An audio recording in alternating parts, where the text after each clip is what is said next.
Good morning, friends. Once again, we are meeting for the last portion, the third part of the unit number 5, playing with fire. In the earlier videos, we have already discussed how fireworks are lit, what precautions we have to take. And in the last portion of the unit, in the real sense, what we are doing and what we should do, this is discussed here. Let us start today's work with the fourth paragraph on the second side of page number 56. The first word is in Shivakasi. So friends, in earlier videos I explained what happened in Shivakasi when China stopped sending us some raw material and fireworks. We could not import from China. So Shivakasi became the hub for producing, manufacturing fireworks. And let us learn more about it. In Shivakasi, fireworks are manufactured in a number of small units. એક નાના એકમો દ્વારા ફાયરવર્ક્સને બનાવવાની શરૂઆત શિવાકાશીમાં થઈ.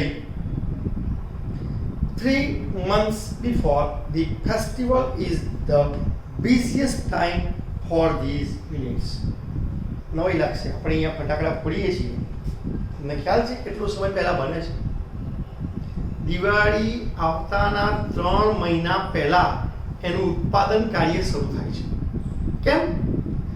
Large ક્વોન્ટિટીમાં ઉત્પાદન કરવા માટે ત્યાં શિવાકાશીમાં નાના એકમોમાં, સ્મોલ યુનિટ્સમાં ઘણા પરિવારો, અસંખ્ય વ્યક્તિઓ, અસંખ્ય મજૂરો, many labourers make this kind of fireworks. અને એ 3 મહિના પહેલાનો સમય એ ઉત્તમ સમય કહેવામાં આવે છે. Fireworks are transported to every nook and corner of the country. Every nook and corner.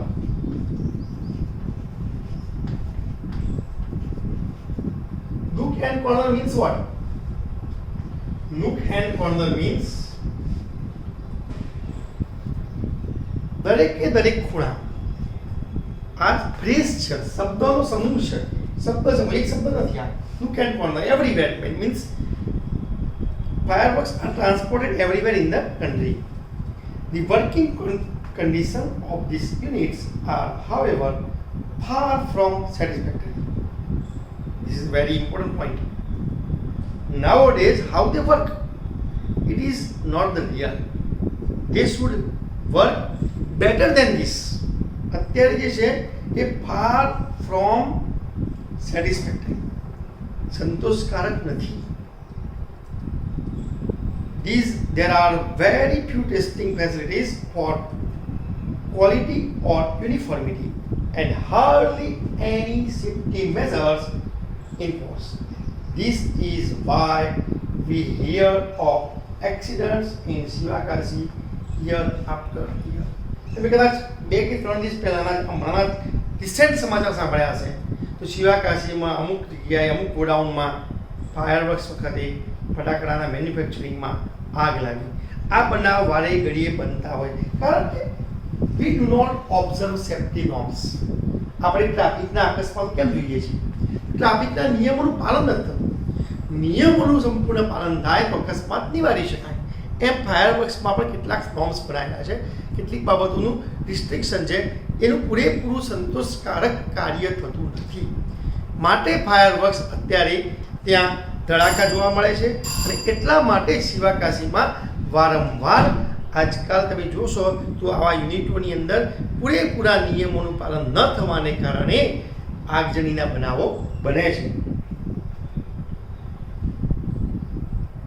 It is very difficult to get information on how to manufacture fireworks because it is not considered safe to give everybody the details. What happens in India? You know, each and everyone can sell fireworks. This should not be happening. તમે જોશો લારી ઉપર પણ ફટાકડા મળે છે, આપણને દુકાનોમાં પણ મળે છે, કોઈના ઘરે પણ વેચાય છે. તો આ ચોક્કસ નિયમોનું પાલન નથી.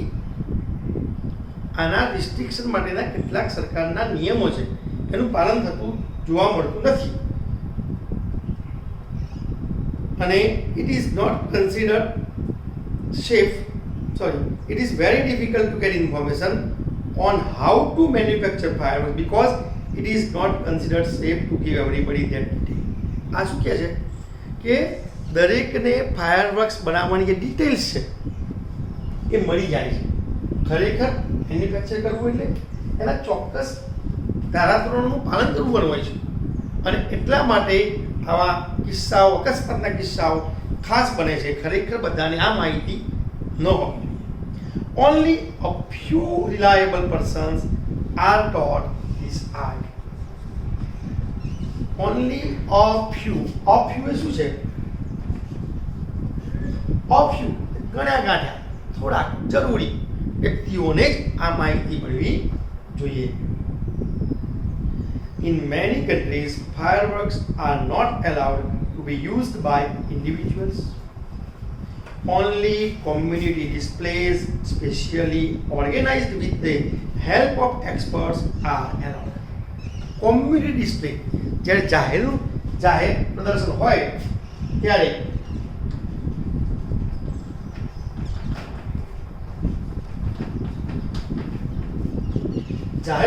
હોય ત્યારે આ ફટાકડા ફોડવાની પરવાનગી હોય છે.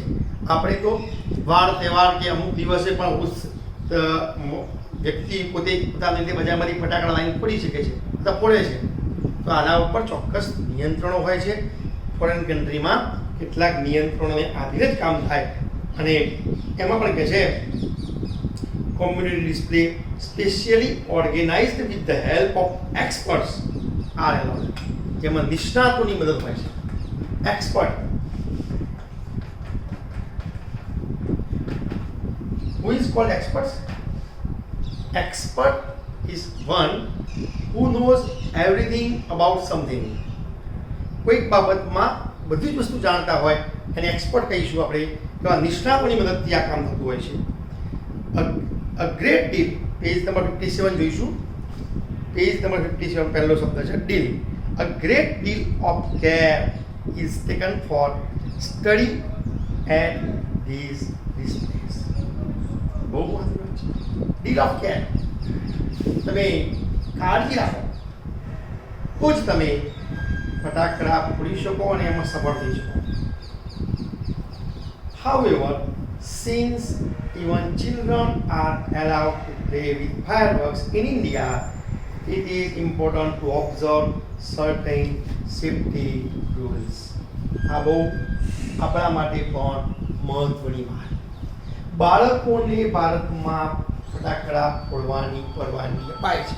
ફટાકડા ફોડવા દેવાય છે, પણ એ એમ કહે છે કે એના ચોક્કસ નિયમોનું પાલન થાય એ જરૂરી છે.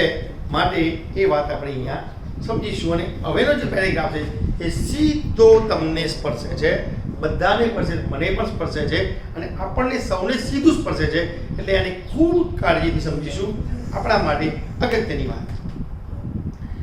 Fireworks should be stored, handled and lit with care. How should we store? How should we handle? How should we lit? It is more important for all of us. Why? They should never be stored or unpacked near a flame, gas cylinder or heater. જ્યાં પણ spark થતું હોય, જ્યાં પણ અગ્નિ હોય, જ્યાં પણ ગેસ સિલિન્ડર હોય કે જ્યાં પણ હીટર હોય એની નજીક ફાયરવર્ક્સ એટલે કે ફટાકડા હોવા જોઈએ નહીં.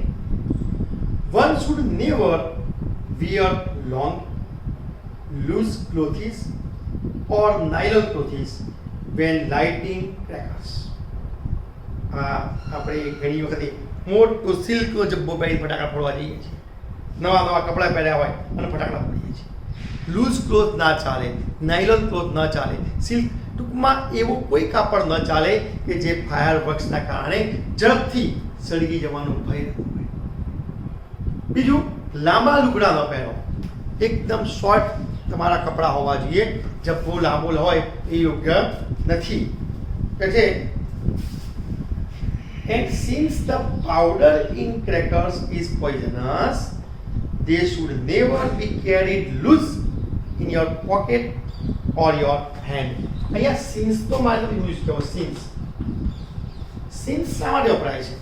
તો since શબ્દ કારણના અર્થમાં આવે છે. એટલે હું એમ કહું કે sinceના ઉપયોગ માત્ર કારણ માટે નથી, કારણ માટે પણ છે.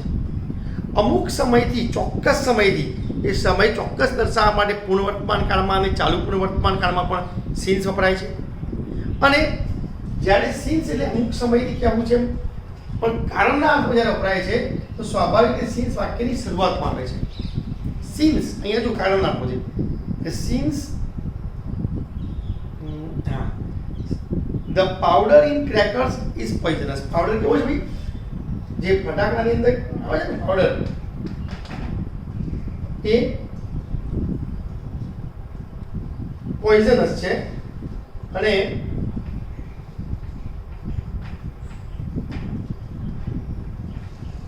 ઝેરી હોવાને કારણે એ આપણને એની આડઅસર થાય છે.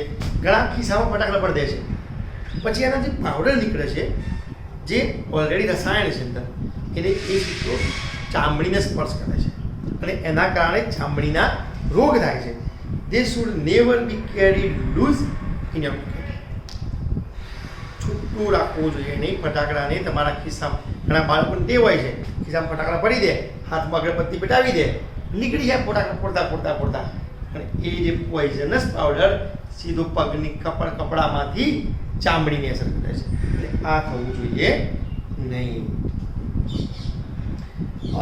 Also, fireworks should never ever be lit inside a house. ઘણા કેવું હોય છે ચકડી બમડી ઘરમાં ફેરવે છે, ઘરમાં સળગાવે અને પછી કૂદરામાં ચકડી સળગાવે પછી બધી બાજુ કૂદકા મારે, આહા આનંદ માણે. Actually they should never be lit in the house. ઘરમાં તો કદી નહીં.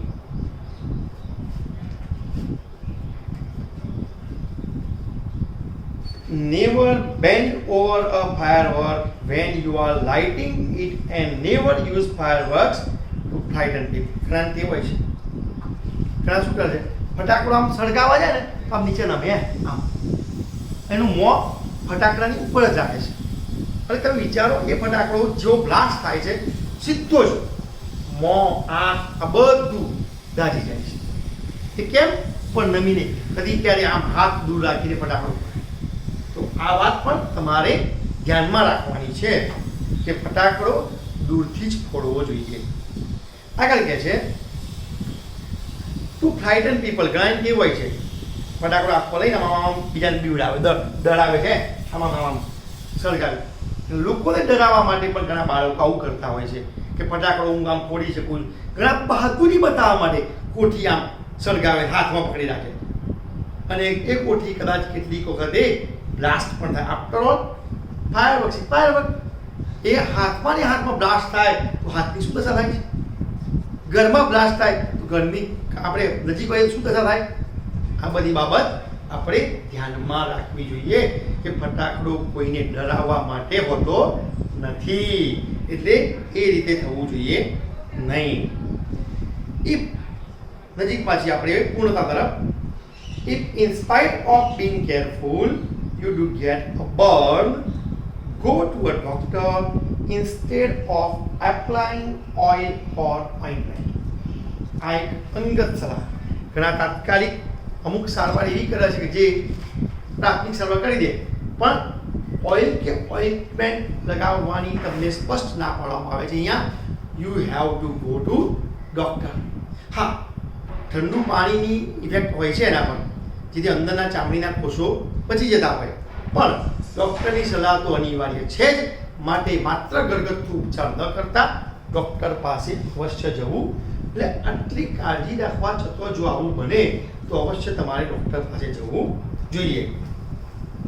And in the end of the unit, we are very much careful in the sense, if in spite of being careful, you do get burned, go to a doctor instead of applying oil or ointment. And the last sentence of the unit, with care and consideration, we can make our favorite festival a much safer one. અહીંયા care and consideration, આપણે વધુ કાળજી અને ગણતરીપૂર્વક ચાલીશું તો આપણે આ ફેસ્ટિવલને વધુ સરળ, વધુ સલામત ભર્યો, વધુ સેફ બનાવી શકીશું. એમાં ખૂબ અહીંયા મેં એક શબ્દ લખ્યું સેફર. આ સેફ શબ્દને આર લાગ્યો છે. એક કમ્પેરેટિવ ડિગ્રીનું રૂપ છે, પોઝિટિવ, કમ્પેરેટિવ, સુપરલેટિવ. એ સેફ તો છે પણ આપણે એને સેફર બનાવી શકીએ. દેટ મીન્સ વધુ સલામતી ભર્યો કરીશું. આ સૂચનાઓનું પાલન કરીશું. આપણે આ યુનિટને 2 કે 3 વાર વારંવાર વાંચી લઈશું, જેના કારણે આપણને એના નવા શબ્દોથી વાકેફ થઈશું.